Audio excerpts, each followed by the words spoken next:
रेगिस्तान की रेत से उठकर आसमान को छूने वाली एक ऐसी इमारत जिसने पूरी दुनिया को हैरान कर दिया। बुर्ज खलीफा। यह सिर्फ एक गगनचुंबी इमारत नहीं, बल्कि महत्वाकांक्षा, इंजीनियरिंग और सपनों की पराकाष्ठा है। आइए जानते हैं इसकी पूरी कहानी।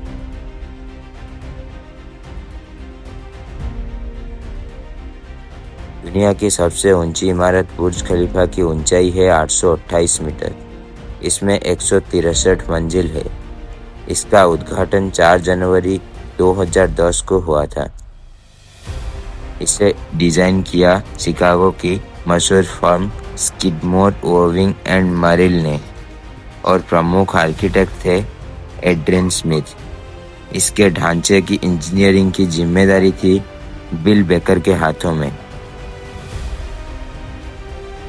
दुबई की सरकार ने महसूस किया कि तेल पर निर्भर रहना भविष्य के लिए सुरक्षित नहीं है। शहर को एक नया चेहरा और पहचान चाहिए थी, एक ऐसा प्रतीक जो दुनिया भर के लोगों को आकर्षित करे। यही सोचकर बुर्ज खलीफा का सपना देखा गया। यह सिर्फ एक इमारत नहीं, बल्कि दुबई को एक वैश्विक पर्यटन केंद्र बनाने का रणनीति का हिस्सा था। बुर्ज खलीफा की डिजाइन की प्रेरणा इस क्षेत्र के इस्लामी वास्तु पर्यटन और एक फुल हाइमेनोकलिस से ली गई। इसकी वाई आकार की संरचना को बट्रेस्ड कोर सिस्टम कहा जाता है, जो तेज हवाओं का सामना करने में मदद करती है। हर मंजिल ऊपर जाते जाते पीछे हटती जाती है, जिससे इमारत पिरामिड की तरह पतली होती जाती है। यही कारण है कि यह इतनी ऊंची होते हुए भी स्थिर खड़ी रहती है। निर्माण कार्य जनवरी 2004 में शुरू हुआ। लगभग 12,000 मजदूरों ने दिन रात काम करके 2.2 करोड़ घंटे लगाए। 2007 तक यह उस समय की सबसे ऊंची इमारत बन चुकी थी। अक्टूबर 2009 तक बाहरी ढांचा पूरा हो गया और कुछ ही महीनों बाद 2010 में इसका भव्य उद्घाटन हुआ। इस परियोजना की अनुमानित लागत रही लगभग $1.5 बिलियन अमेरिकी dollar.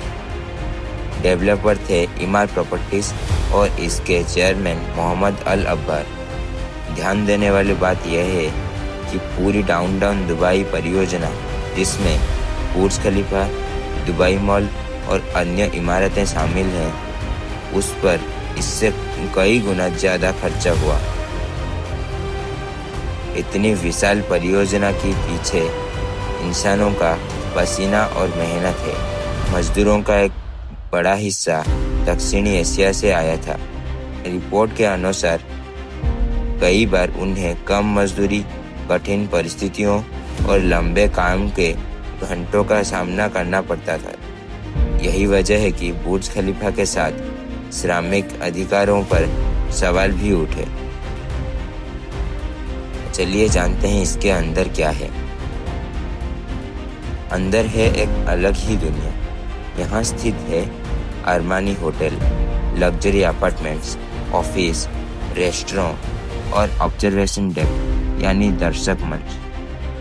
At the top deck से पर्यटक 124 मंजिल से पूरे दुबई का नज़ारा देख सकते हैं। इससे भी ऊपर है स्काई लाउंज, जहां से दृश्य और भी अद्भुत है। बुर्ज खलीफा बनने के बाद दुबई की पहचान पूरी दुनिया में बदल गई। यह शहर अब सिर्फ तेल के लिए नहीं, बल्कि पर्यटन और व्यापार के लिए भी जाना जाने लगा। हर साल लाखों लोग सिर्फ इस टावर और इसके आसपास के आकर्षण दुबई मॉल और फाउंटेन को देखने आते हैं। इसने दुबई की अर्थव्यवस्था को मजबूती दी। आइए जानते हैं इसके अंदर की खूबियां और कमियां। इस इमारत की खूबियों में है इसका मजबूत बट्रेस्ड कोर स्ट्रक्चर, उच्च तकनीक की क्लैडिंग जो गर्मी से बचाती है और दुनिया के सबसे तेज लिफ्ट। लेकिन कुछ कमियां भी है, जैसे मेंटेनेंस और कूलिंग पर भारी खर्चा, एनवायरनमेंट पर असर और कई अपार्टमेंट का खाली रहना। सिर्फ 10 सालों में बुर्ज खलीफा एक वैश्विक प्रतीक बन चुका था। यह दिखाता है कि वास्तुकला सिर्फ रहने के जगह बनाने के लिए नहीं, बल्कि शहर की पहचान गढ़ने के लिए भी होती है, चाहे इसे कोई चमत्कार कहें या फिजूल खर्ची। यह सच है कि बुर्ज खलीफा दुनिया की सबसे पहचान योग्य इमारत में से एक है। तो यह थी बुर्ज खलीफा की कहानी, सपनों, मेहनत, इंजीनियरिंग और विवादों की। अगर आपको यह डॉक्यूमेंट्री पसंद आई तो लाइक और सब्सक्राइब करना ना भूलें। अगली बार हम आपको लेकर चलेंगे एक और दिलचस्प सफर पर। Thank you.